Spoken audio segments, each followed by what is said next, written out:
POP की होती हैं, जो कि लगभग डिस्ट्रॉय होने में 2 से ढाई साल का समय लग जाएगा यदि उन्हें पानी में रख दिया जाए। हो सकता वो उन लोगों का रोज़गार छिनेगा, तो उस पर आपका क्या कहना है? हमारे बांटने से किसी का रोज़गार नहीं छिनेगा।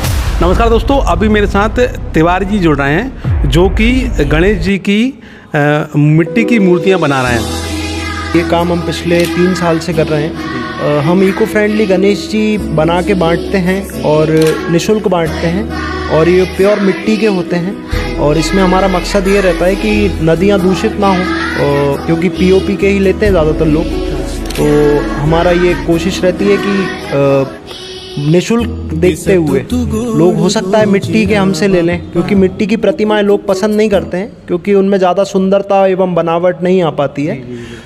ये मुख्य कारण रहता है इसका। और दूसरा हमारा ये रहता है कि भगवान का अपमान ना हो, क्योंकि विसर्जन के अगले दिन जाके यदि आप चरण तीरथ पे बैतवा नदी पे देखेंगे तो वहाँ पे कई सारी मूर्तियाँ हैं वो जीनों पे रखी हुई रहती हैं, आड़ी टेढ़ी पड़ी हुई रहती हैं, जिसके साथ में कचड़ा रखा हुआ रहता है, कहीं चप्पलें रखी हुई रहती हैं। लास्ट ईयर भी हमने वहाँ का वीडियो डाला था, और हमारे वीडियो के बाद हिंदू उत्सव समिति ने उन सारी प्रतिमाओं को ट्रॉली मंगा के उसमें भर के लगभग 1.5 से 2 ट्रॉली प्रतिमाओं को लाके वापस जानकी कुंड में विसर्जित किया। तो हमारे बांटने से किसी का रोज़गार नहीं छिनेगा, क्योंकि लास्ट ईयर हमने 1100 प्रतिमाएं बांटी थी। इस बार हमारा टारगेट ज़्यादा था, लेकिन किन्हीं कारणों से हम कम प्रतिमाएं बना पाएँ। लगभग 251 प्रतिमाएं हमने बनाई हैं। क्या विदिशा में 251 ही घर हैं जो किसी का व्यापार छिन जाएगा?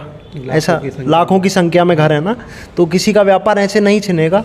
और रही बात व्यापार छीनने की, तो आप अभी मार्केट में भ्रमण करिएगा, कोई भी आपको जितनी दुकानें लगी हैं उनमें से कोई भी आपको कुमार नहीं मिलेगा। और वो सारी प्रतिमाएं विदिशा में बनाई हुई नहीं रहती, वो बड़ी बड़ी फैक्ट्रीज़ में बनाई हुई अहमदाबाद गुजरात साइड से जो प्रतिमाएं आती हैं, जो काफ़ी आकर्षित होती हैं और उन्हें अच्छे से डेकोरेट किया गया होता है, और वो 100% पीओपी की होती हैं, जो कि लगभग डिस्ट्रॉय होने में 2 से ढाई साल का समय लग जाएगा यदि उन्हें पानी में रख दिया जाए। हो सकता है उससे ज़्यादा समय भी लग जाए।